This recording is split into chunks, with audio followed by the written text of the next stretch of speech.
पंकज बालियान मुजफ्फरनगर से हमारे साथ जुड़ रहे हैं। पंकज जी नमस्कार, पूछिए सर। सर नमस्कार। जी नमस्कार, बताइए। सर मेरे पास IRFC के 1000 शेयर हैं जी, 162 ग्रेड के। 130 तो आ सर क्या गया। कर सकता हूँ? बताइए भाई राजेश जी, क्या किया जाए? पंकज जी का शेयर 30 रुपए नीचे है। देखिए नीरज जी, यहाँ पे IRFC का सपोर्ट बनता है 100 DMA की बात करें तो 120 के आसपास है और एग्जैक्टली इसी लेवल से ये पलटा है। But at the same time 120 से लेके 140 145 से इसकी रेंज बन रही है। मुझे लगता है कि ऊपरी लेवल पे 140 145 तक का पुलबैक आपको मिलेगा, जहां पे एक बार के लिए आप थोड़ा सा एग्जिट कर ले, क्योंकि ओवरऑल अगर आप देखें, हम मिड कैप स्मॉल कैप कहीं ना कहीं यहाँ पे बीटिंग थोड़ा ज्यादा है, प्रॉफिट टेकिंग ज्यादा है। तो आप फिलहाल तो बने रहे, स्टॉप लॉस रहेगा 118 का और सामने 140 145 के रेंज में एक बार के लिए एग्जिट कर लीजिए। मतलब इनके भाव से थोड़ा नीचे रहेगा, लेकिन तब भी एग्जिट कर लेना एक बेटर स्ट्रेटजी होगी, आप ये कह रहे हैं? जी जी, क्योंकि देखिए ना इसमें मुझे याद है हम लोगों ने इसको एक 2 हफ्ते पहले भी इस पे बात की थी। तब ये करीबन 140 142 पे था, तो एक एंटिसिपेशन था कि 145 का लेवल निकाल के थोड़ा रिलीफ देगा, लेकिन दिया ही नहीं है। यहाँ पे सेलिंग ही आ रही है। तो इट्स बेटर टू आप थोड़ा सा आप लिक्विड पे बैठ जाए, फिर से आपको एक री एंट्री अपॉर्चुनिटी मिल जाएगी। तो थोड़ा सा safety is more preferred than being aggressive at the moment. नहीं नहीं, सुरक्षा बहुत जरूरी है पंकज जी। जब 140-45 के आसपास जाए तो एक बार बेच के निकलिए, लिक्विड रहिए, कैश में बैठिए, उसके बाद देखते हैं फिर क्या होता है। सर वैसे मैं 1 साल तक के लिए वेट कर सकता हूँ सर? अच्छा, हाँ ये तो अच्छा पूछ लिया आपने। बताइए राजेश जी, या कह रहे हैं कि 1 साल तक हम इंतजार कर सकते हैं, क्यों बेचे 145 पे?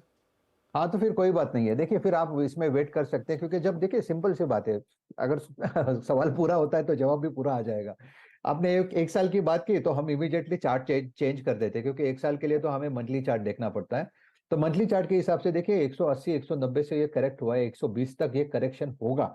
120 तक का पेन आपको प्रोबेबली देखना पड़ेगा। 120 के बाद ये फिर से रिलीफ देगा और उसके बाद ये आपको 175 180 का लेवल दिखा सकता है। तो फिलहाल जो करेक्शन है, तो पॉसिबिलिटी है, चार्ट देख के लग रहा है, weekly chart and monthly chart के 120 का सपोर्ट आप ध्यान में रखें। तो लॉन्ग टर्म के हिसाब से यस, आप इसे होल्ड रख सकते हैं। स्टॉप लॉस आपका होगा 115 का। ठीक, 115 का स्टॉप लॉस, और साल भर होल्ड करते हैं तो 160-70 भी जा सकता है आराम से। ये अगला सवाल है यशवीर यादव का, गुरुग्राम से। यशवीर, क्या सवाल है आपका? सर मेरे पास इन्फीबीम है at the rate of 36, 1500 share. बताइए राजेश जी। देखिए इन्फीबीम का अगर आप चार्ट देखें तो पिछले 2 दिनों में इसमें बिकवाली हुई है, लेकिन एक बात है, ये अगर आप इसे थोड़ा वक्त दे, यानी पोजिशनल अगर आपका ट्रेड है, तो यहाँ पे जो ब्रेकआउट था वो 32 का था और 32 के बाद का जो टारगेट अनफोल्ड होता था वो करीबन 45 का था। देखिए इसने हाई किया है 40 का। फिलहाल तो मैं यही कहूंगा कि आप इसमें बने रहे। स्टॉप लॉस आपका होगा 32 का और सामने 40 42 के आसपास का एक रेजिस्टेंस है, जहां पे एक बार के लिए आप एग्जिट कर सकते हैं। काउंटर मुझे लगता है कि फिलहाल तो साइडवेज है, रेंज में है, क्योंकि लोअर लेवल पे है, हम इसे होल्ड की सलाह देंगे, लेकिन स्टॉप लॉस रखना पड़ेगा आपको, जैसे मैंने कहा 34 का। ओके, 32 स्टॉप लॉस साथ होल्ड करिए इसको। अगला सवाल है अमित का, बेंगलुरु से। अमित, सवाल पूछिए। जी एक्चुअली मैंने कोचिन शिपयार्ड लिया था, 251 का बाइंग प्राइस है। स्टॉक स्प्लिट के बाद 251 का बाइंग प्राइस है, 2000 शेयर्स। तो अभी 1-2 दिन से काफी लॉस हो गया है इस पे, काफी नीचे आ गया है, तो क्या करना चाहिए इस पे? राजेश जी क्या करना चाहिए? 251 का इनका एडजस्टेड प्राइस है। नहीं नहीं, लॉस कैसे होगा? मैं दिस इज नोशनल लॉस ना। नोशनल, अरे ऑफ कोर्स सर, इनके बाइंग प्राइस है तो बहुत ऊपर। नोशनल लॉस, हाँ। इमोशनल लॉस है। इमोशनल लॉस तो सबसे बड़ा है, कल से हो रहा है जी। देखिए देखिए मार्केट है, इमोशनल लॉस तो होगा। लेकिन मुझे लगता है कि यहाँ पे स्ट्रक्चरली कोई वीकनेस नहीं है, काउंटर स्ट्रांग है। लेकिन जैसे कि आपका एंट्री भी 250 के आसपास का है, इसका सपोर्ट भी थोड़ा सा 700 के आसपास है, तो आप ये कह सकते हैं कि करंट लेवल से 8 to 10% का फॉल भी आ सकता है। लेकिन मुझे लगता है कि चूंकि आपने ये थोड़ा सा लॉन्ग टर्म के लिए रखा है, आप इसमें बने रहे, क्योंकि मुझे लगता है इवेंचुअली ये 1000 को पार करेगा, लेकिन उसके लिए वक्त लगेगा।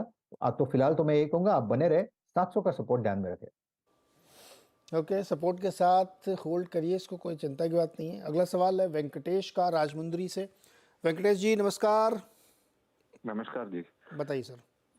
एक्चुअल है HDFC और HUL के बारे में पूछना चाहता हूँ सर। HUL मेरा 1000 शेयर है 2676 रेट पर, एंड HDFC बैंक 1000 शेयर है 1673 रेट पर।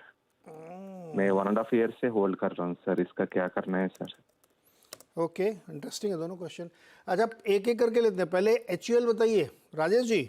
हाँ जी। 2676 पे लिया है वेंकटेश जी ने, थोड़ा ऊपरी प्राइस पे है ये, ये क्या आपने करना चाहिए? शॉर्ट टर्म के लिए लिया था या पोजिशनल लिया था?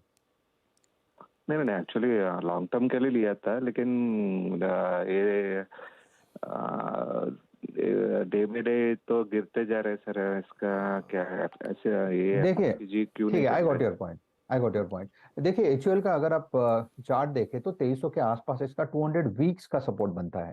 हालांकि ट्रेंड यहाँ पे वीक ही है, लेकिन एक एक्सपेक्टेशन है, क्योंकि जब बाजार में वीकनेस आता है तो जनरली जो बाइंग होती है लो बीटा पे आ जाती है, जैसे कि एचयूएल है, ब्रिटानिया है, नेस्ले है, डाबर है। कहीं ना कहीं यहाँ पे फोकस थोड़ा शिफ्ट हो जाता है। फार्मा तो ऑलरेडी आउट परफॉर्म कर रहा है, तो एक पॉसिबिलिटी है 2300 का सपोर्ट ये होल्ड करेगा और यहाँ से आपको एक रिलीफ मिलना चाहिए करीबन 2450 से 2500 के आसपास। 2500 के आसपास अगर ये अटकेगा तो फिर मुझे लगता है वहां पे आपको एग्जिट लेना पड़ेगा। बट फॉर द टाइमिंग में इतना कहूंगा, जब तक 2300 टूटे नहीं तब तक दिक्कत नहीं है, तो आपका स्टॉप लॉस होगा 2250।